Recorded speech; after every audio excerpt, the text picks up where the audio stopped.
How do you find the average rate of change?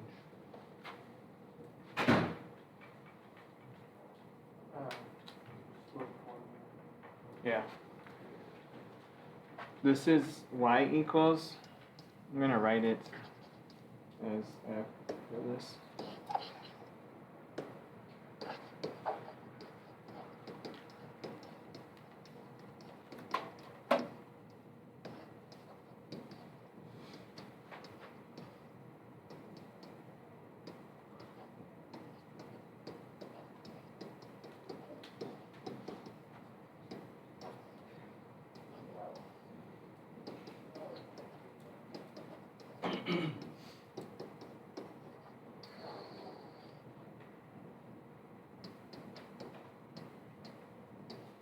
Make sure you get the negative signs correct and that you subtract the whole second piece, not just the first term. Okay, so negative a half squared is 1/4, and then 1/4 of 2 is a half. This is 1. And then here we have 2 plus 2 plus 1, so minus 5. And then this is 1/2.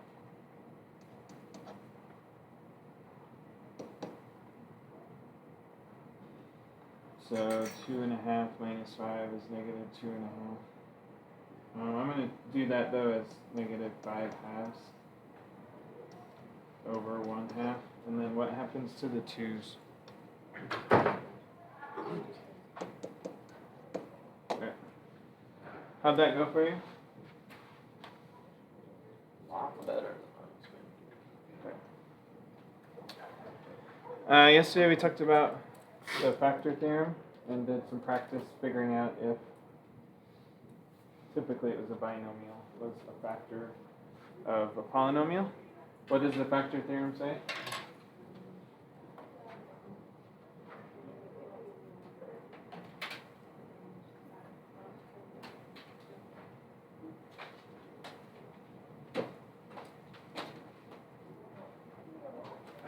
I mean, you could look it up if you're not sure. You know? What the what is? Factor theorem, what it says.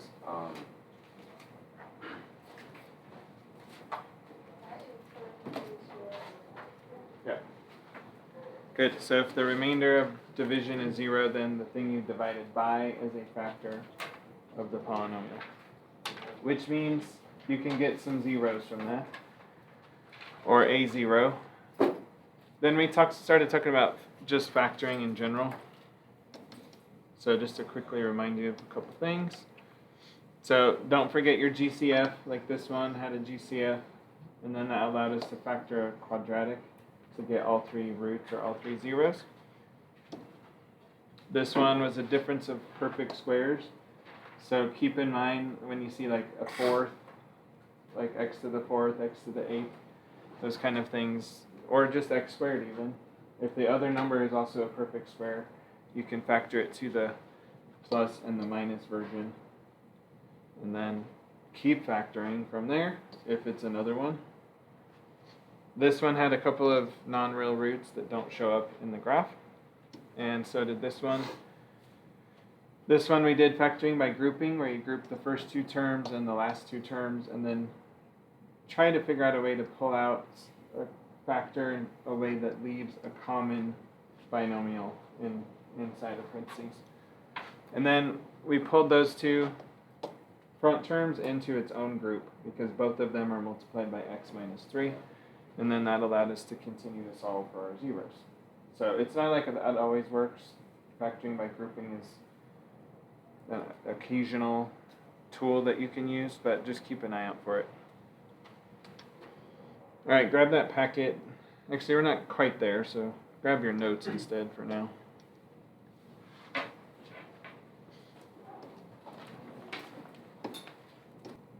So yesterday we saw this one in factored form, and that just keep in mind as a reminder that anything out front like that is a 0, right? It's x equals 0. But these 2 gave us zeros. And we talked, I don't know if you remember, but we talked about what if these were not 1, but if they were like 2, 3, and 4 or something. How would that affect the look of the graph? So do you remember anything about that? If it's on, it goes through it, and if it's even, it bounces off. Okay, so big idea, that's like real big picture. If it's odd, it will go through, and if it's even, it bounces. And the odd or even that we're talking about is how many times the factor or zero shows up in the list. Okay? And then we'll get a little bit more detail on that. Okay, so let's look at this first one. We see a bounce here at -1, and if you look at the factor, so this is the function rule for that graph. If you look at that factor, how many times does it show up in the list? It's twice. Yeah, let me zoom this maybe a little bit. Okay, so x plus 1 is the factor for that 0, and it's showing up 2 times. You could write it as x plus 1 times x plus 1.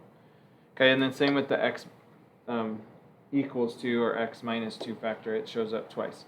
So we see that bounce either from above or from below, but when it's got that 2 on there, if it shows up twice, it's bouncing.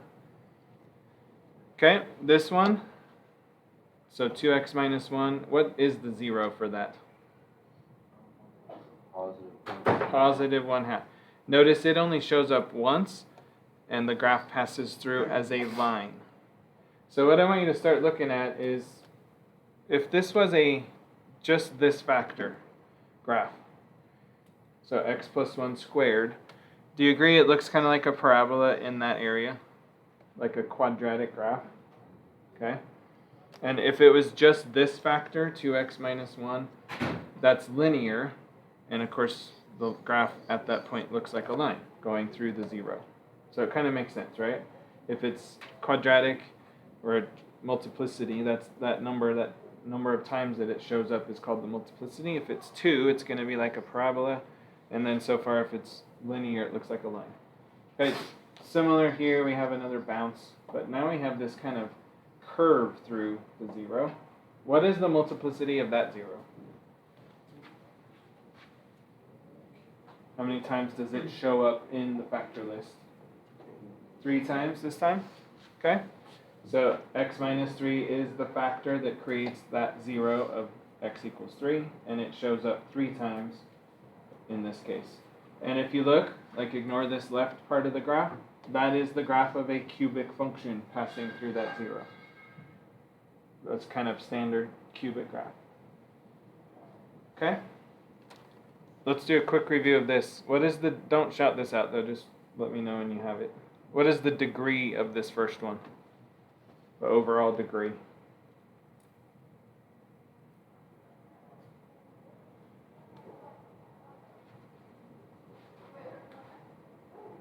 Okay, go ahead. 5. It's 5th degree. Good. So we have x squared, and x. So 2, 4, 5. So that's a 5th degree. Okay, and I want you to look. We have 2 zeros, 1 0, 2 more zeros. There's our 5th degree. 2, 1, and 2 makes 5. Okay, let's go backwards this time. This looks like probably a 2, meaning it's a multiplicity or occurs twice. And then this looks like a 3. So probably what is the degree of that one, even if you didn't have the function rule? Probably a 5th degree. And then we can verify by saying this is x squared plus x, or times x cubed, so x to the 5th. Makes sense. Okay, let's look at this one. We see another curve through the 0. It's backwards from this one, which doesn't change its multiplicity. But if you saw that, if I didn't give you the function rule, and you saw that, you would assume how many times does that show up in the function rule? 3 times. Could it be 5 times? Yeah, that could still curve through if it was 5 times. Could this bounce off be 4 times instead of 2?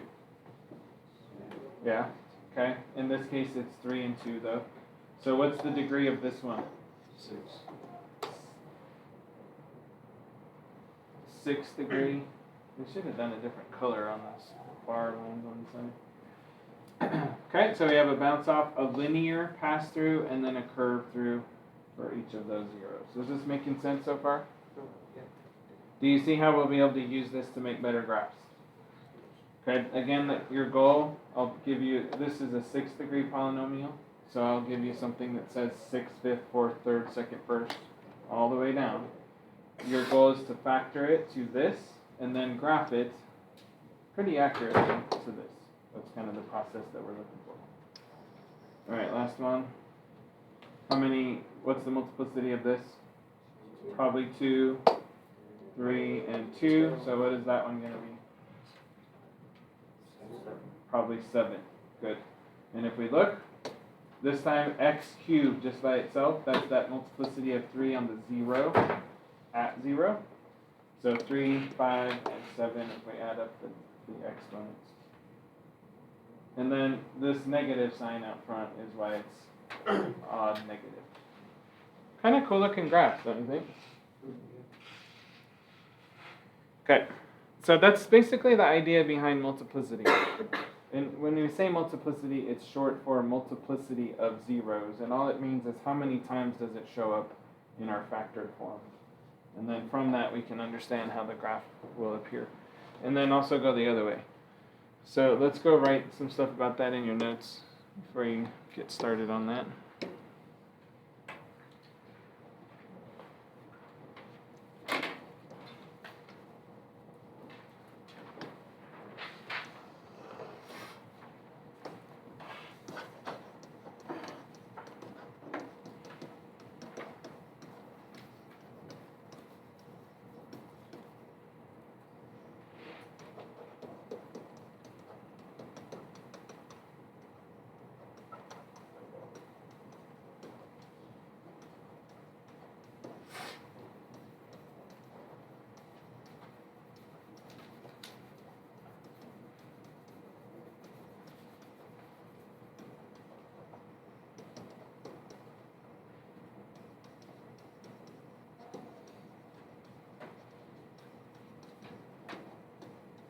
Alright, so multiplicity refers to how many times a zero or factor shows up in the factored form of a polynomial.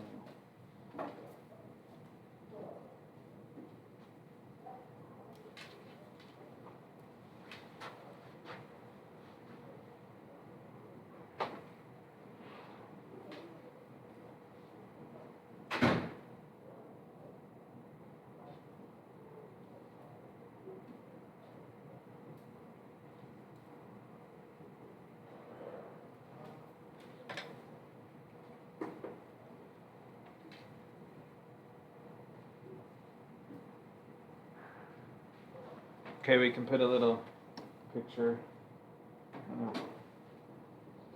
map of this. So if your multiplicity is 1, it's just a linear pass-through.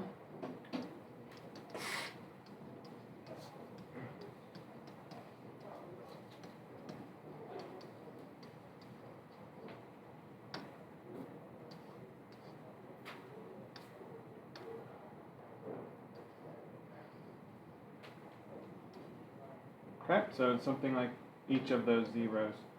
If you want to like circle them just straight through. That looks a little bit busy. But.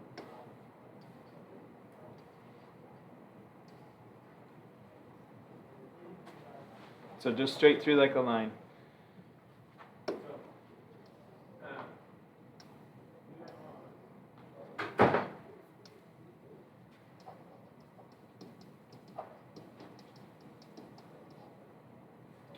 This time, let's say even multiplicity.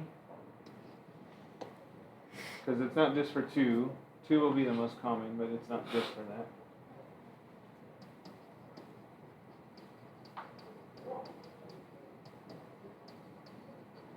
So it bounces off.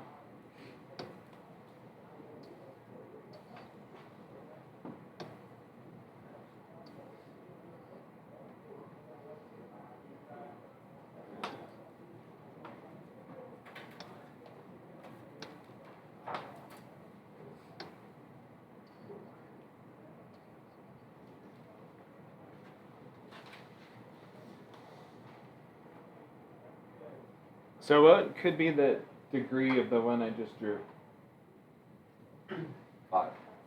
Good. Yeah, 5.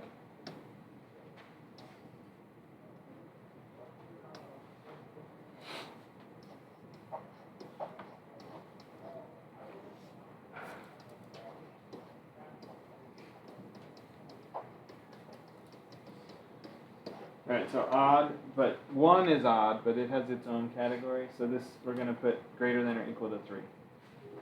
3, 5, 7, 9, etc.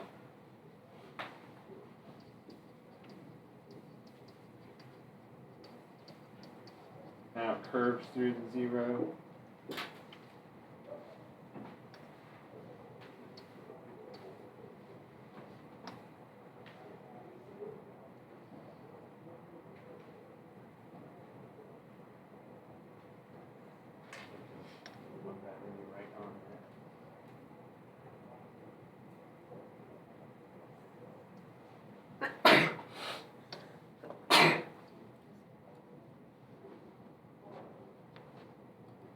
What could be the degree of that one?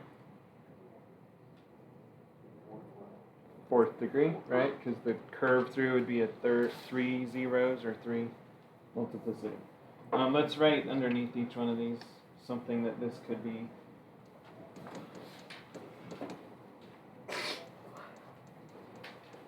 For this one specifically, maybe like x plus 4 times x plus 2 times x minus 3 or something.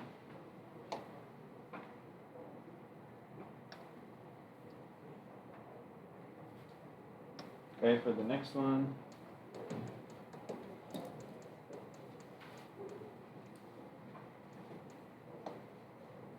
Maybe like x plus 4 squared times x plus 1 times x minus 3 squared.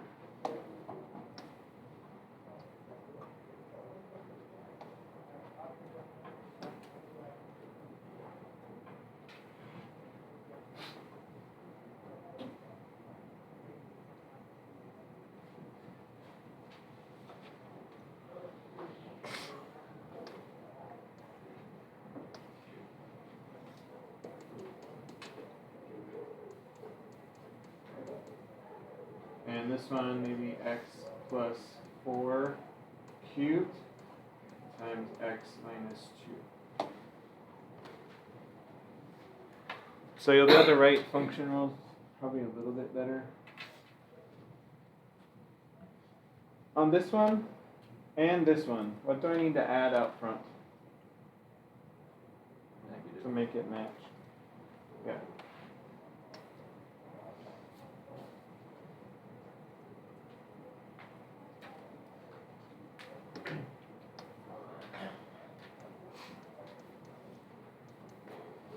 So even though we don't know a, we still need to get the sign of a, well, that lead coefficient needs to be the right sign, even if we don't know what actual number it is.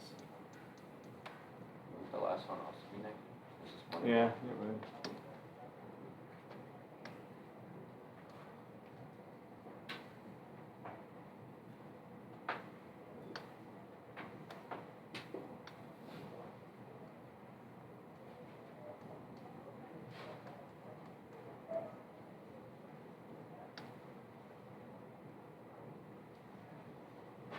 So put that note out to the side.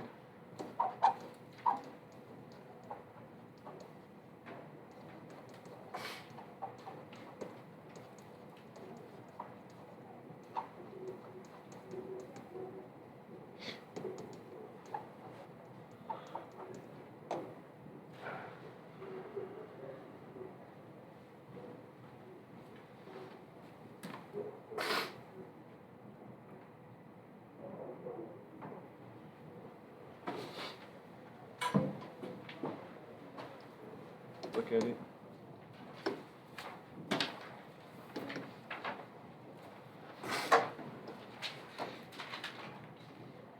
There's some recommended steps for this that you should read through. It's not necessarily the way that you'll do it. You might find your own way. So obviously you're going to need to factor and then use that to find the zeros so that you can plot these along the x-axis. Okay? You can't graph zeros without knowing zeros. Also find the y-intercept of each of these, which is typically pretty easy.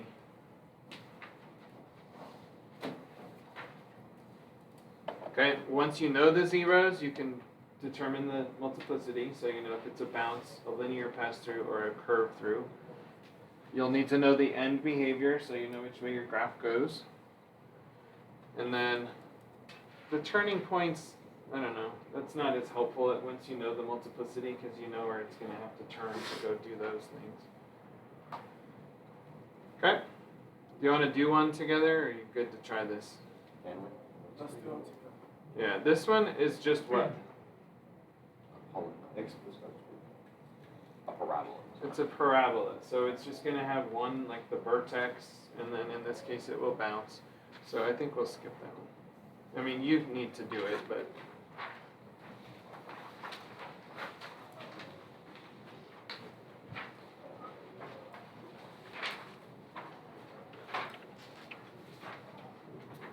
Okay, well, let's do number 2, I guess.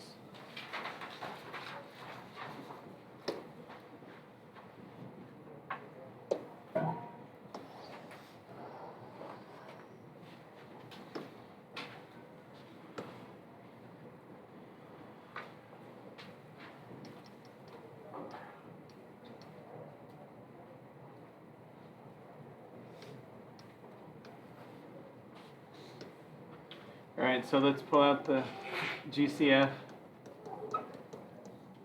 and then factor what's remaining in parentheses.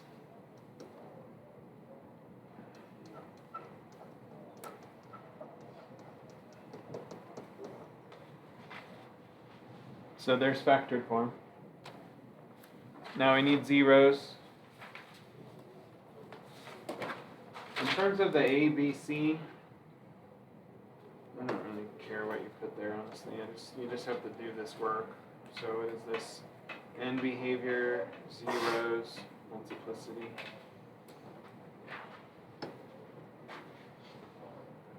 Alright, I would guess factor it up here, and then I'm going to jump to the zeros.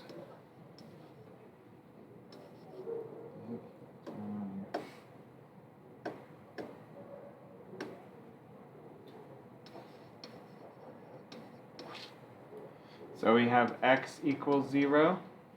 And guys, a good way to do this is just to put the multiplicity off to the side for each one.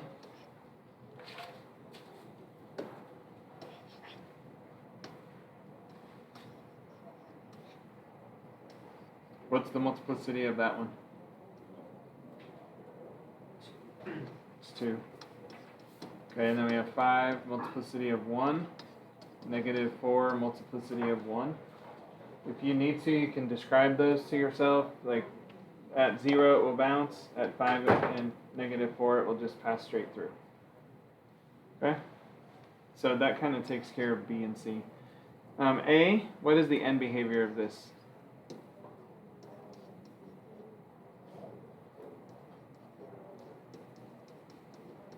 So it's 4th degree positive. So let's just do plus or minus infinity. And it's going to go to infinity.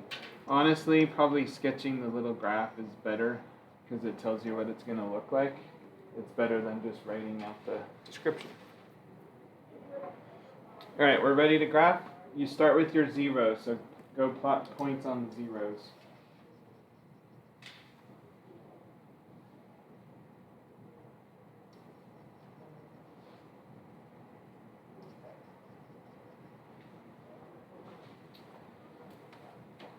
My next suggestion would be, you don't necessarily have to draw the arrow, but know that your arrows are going to be here and here.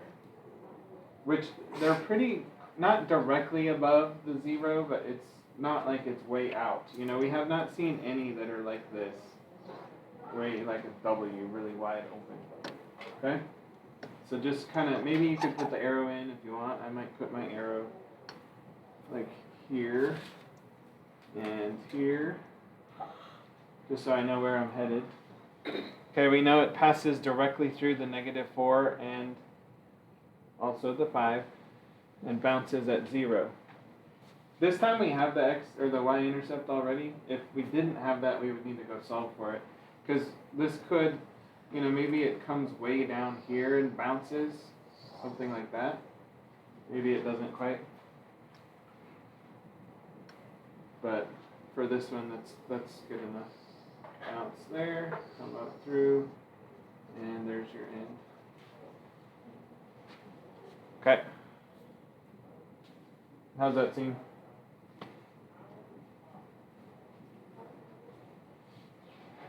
What? Yeah, it shouldn't be too bad. Any other? Well, I don't want to do all of them, but I can do a different problem if you feel like you need more. Good to try it for a while? Let's get a disassembly skill to do that. Another really sad one, I think I mentioned it, is the sell-through. Yeah, no, I think it's fine. So the red one, I scribbled out the blue, and the red one is what you should have. Just a parabola. You didn't need to use all these skills to graph this parabola after last unit, but you can. You get x minus 5, or x equals negative 5 as your 1, 0, but it occurs twice, so it has a multiplicity of 2. Alright, number 2 we did. Here's number 3. So check everything, not just the graph. Make sure your zeros, factors, multiplicity, and all that is accurate. That is correct. So we have 2 different zeros with each having a multiplicity of 2. I'm gonna like take this home and study it so I get a better understanding. Okay, well you should be checking. You guys I are on am, this I am page. No, you don't. Alright, next one. You know how blow is so free. Factoring by grouping on this one. Make sure you find the y-intercept. Why is it be so hard? Because the wires are not really. That one was like the most confusing. Mine was closer. That was like a lot closer. I like these because they kind of look like market graphs. Yeah, they do. I did something. Alright, next one. You like Again, make sure you find your y-intercepts. That one is negative 108. Now you don't need to like go 108 lines down. It's okay to just represent where it is, but you do need to show it. Like you can put a squiggle that shows, hey, there's a break in the y-axis for that, but make sure you show it.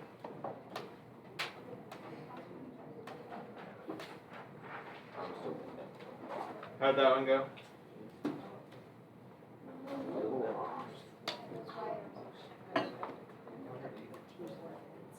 Alright, last 2.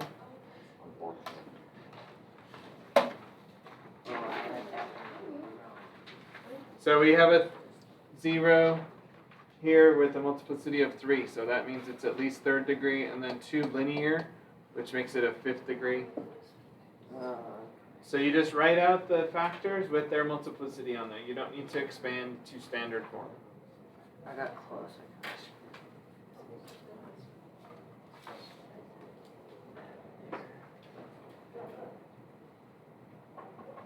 Any questions on that one?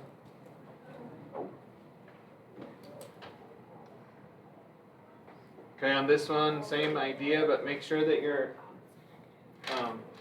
lead coefficient is negative, since this is negative end behavior.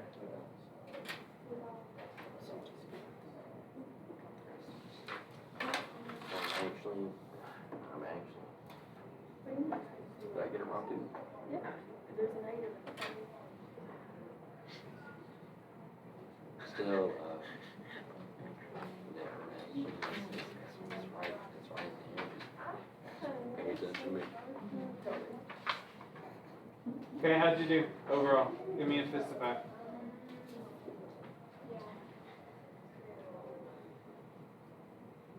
I got 3.5.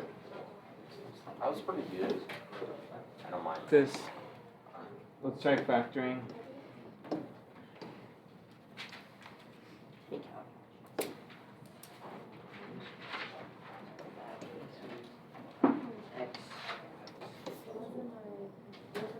Okay, you need to listen carefully because you need to know how to do this for the next, sort of the next thing.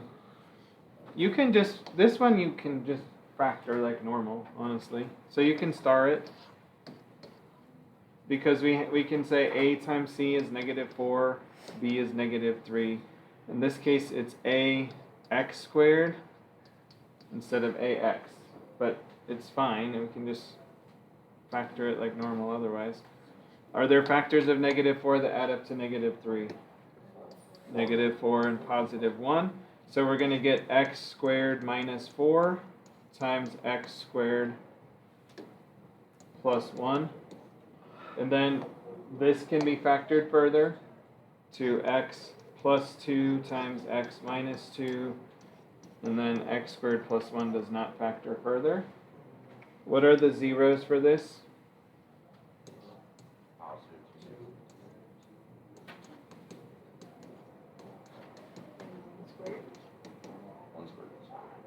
What else? 1. I. Negative I. Right? Why? Well, Because it's negative. x squared plus 1 equals 0. X squared equals -1. X equals positive or negative square root of -1, which is just I. Okay? So you could have done that with this one. It was factorable, just like normal. Here's factored form. Okay, but I don't know if you even looked at the graph, but it told you what your two zeros were right there. Okay? So what else could you have done? Well, you could have done this. I have a 0 at -2.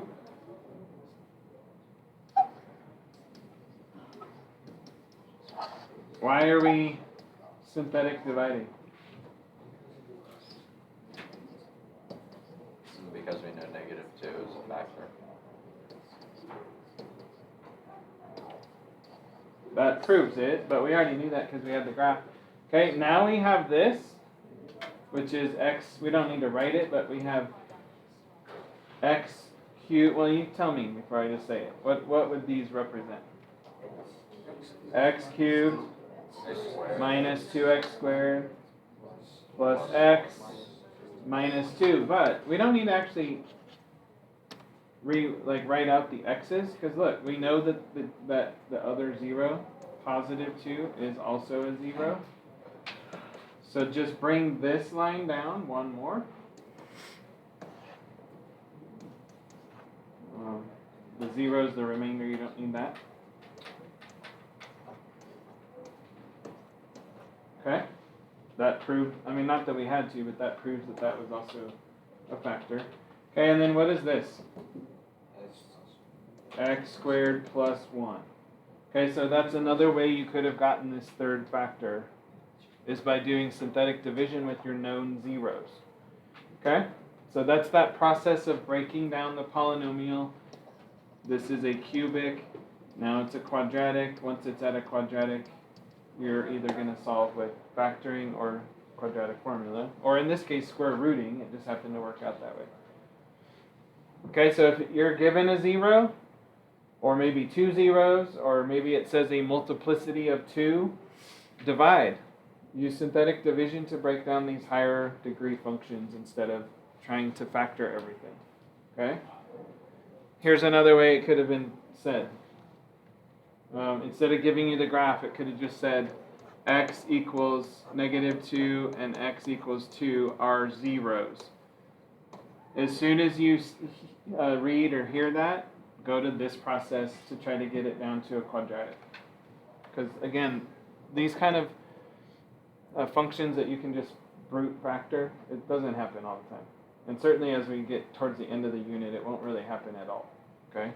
And you'll need to use synthetic division or perhaps long division to divide. Okay? What if it said this? Maybe let me leave that.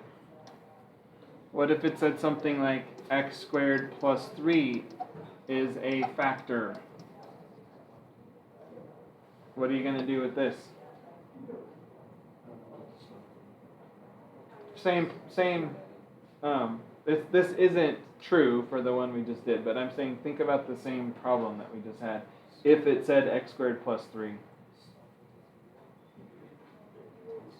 Divide, but how? Yeah, now you're going to do x squared plus 0x plus 3.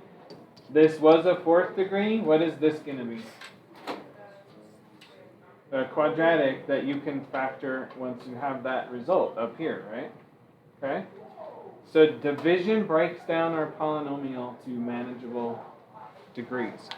And sometimes, like this one, sometimes you have to divide repeatedly. Not sometimes. Most of the time, you have to divide repeatedly to get there. Okay? So how'd that one go for you? One way or another? So factoring is critical. Next unit, it's actually even bigger than it is now. It's even more important. So keep working on that. In fact, I'm going to send you home with some practice. We'll come back to that.